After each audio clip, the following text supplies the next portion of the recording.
होना, बुढ़ापे में माँ बाप को अलग से भोजन बनाना पड़े। तुमको जन्म दिया,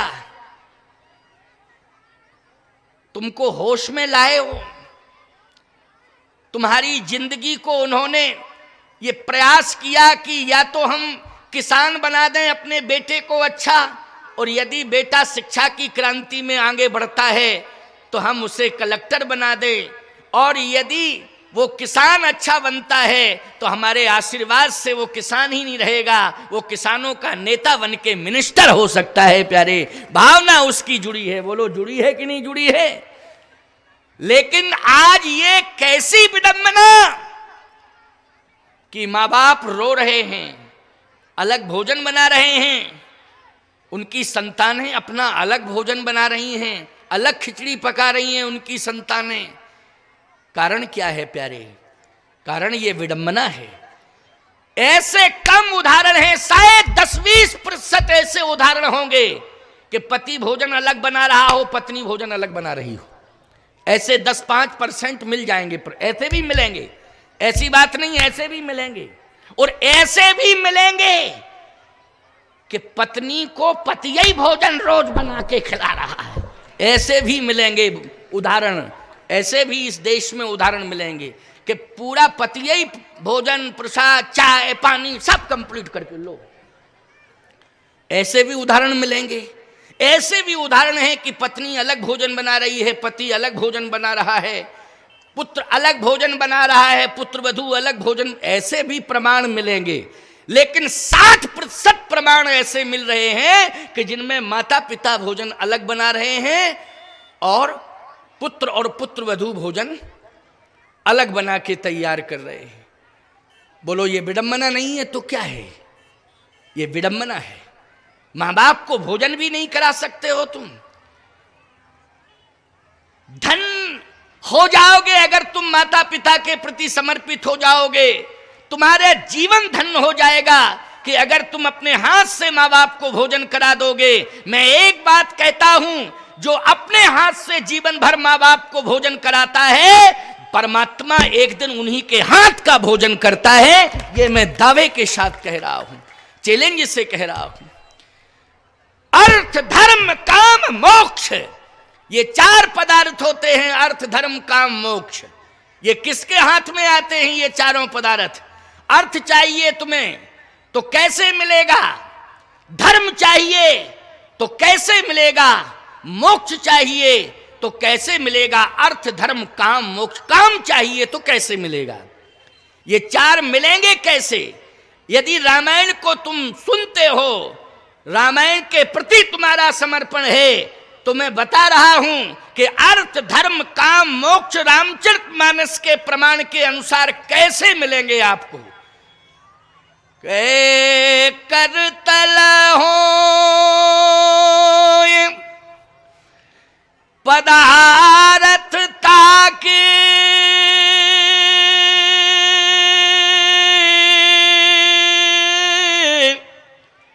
प्रिय पितु मातु प्राण समझा के, प्रिय पितु मातु प्राण समझा के।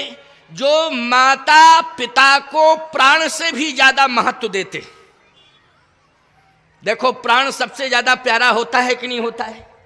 बोलो, होता है प्राण प्यारा कि नहीं? सबसे ज्यादा प्यारा प्राण होता है।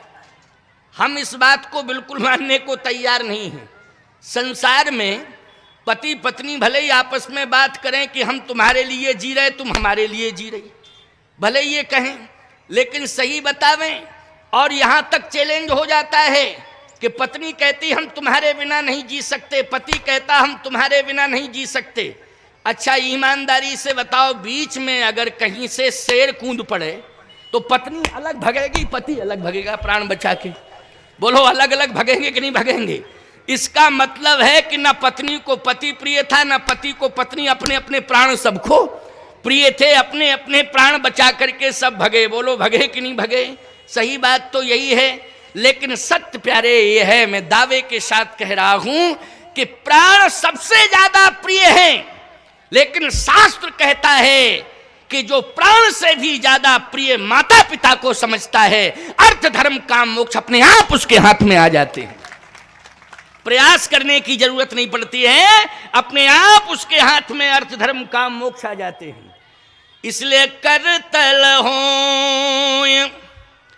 पदार्थता के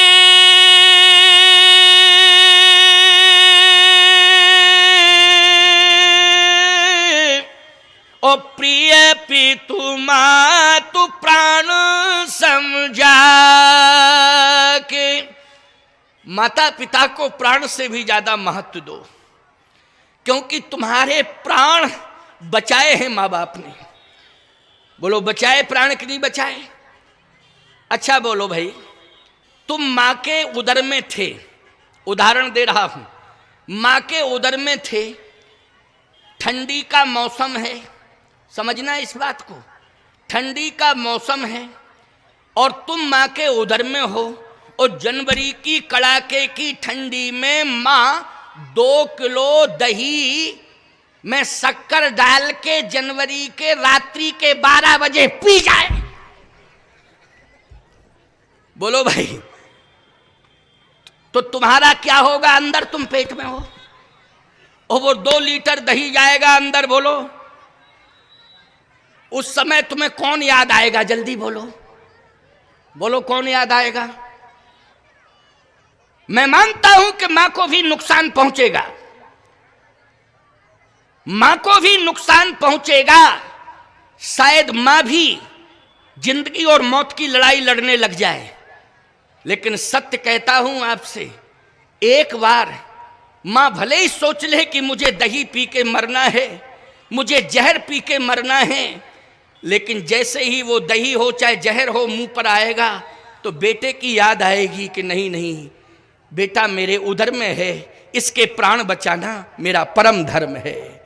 बोलो भाई, इसके प्राण बचाना मेरा परम धर्म है। इसलिए वो अपने प्राणों को रोके रहेगी, क्योंकि बेटे का प्राण बचाना परम धर्म है। तो बोलो अपने प्राण से ज्यादा चिंता बोलो बेटे के प्राण की करती है कि नहीं करती? संतान बेटी हो चाहे बेटा हो, मैं बेटा ही शब्द कह रहा हूं तो बेटियां ऐसा ना सोचें कि मेरे लिए तो कुछ कह ही नहीं रहे, मैं संतान की बात कर रहा हूं। बोलो ईमानदारी से, अपने प्राण से ज्यादा चिंता अपनी संतान के प्राण की है कि नहीं? मां को है। और सुन लीजिए प्यारे, जब तुम होश में आ जाते हो, अगर भूखे हो और भोजन सीमित है, तो बोलो माँ बाप पहले संतान को भोजन कराते हैं कि नहीं कराते हैं? और बचता है तो फिर कहते हैं कि ठीक है बचेगा तो ले लेंगे, नहीं होगा बोले जल पी के सो जाएंगे, पानी पी के सो जाएंगे। लेकिन अपनी औलाद को क्या भूखा छोड़ सकते हैं? जल्दी बोलो, नहीं नहीं। एक उदाहरण दे रहा हूं, ध्यान से मेरी बात को सुन लेना। आज मैं मातृ पितृ भक्ति पर बोल रहा हूं। भगवान राम ब्रह्म मुहूर्त में जगते हैं तो माता पिता को प्रणाम करते हैं, ये मातृ पितृ भक्ति है भगवान राम की।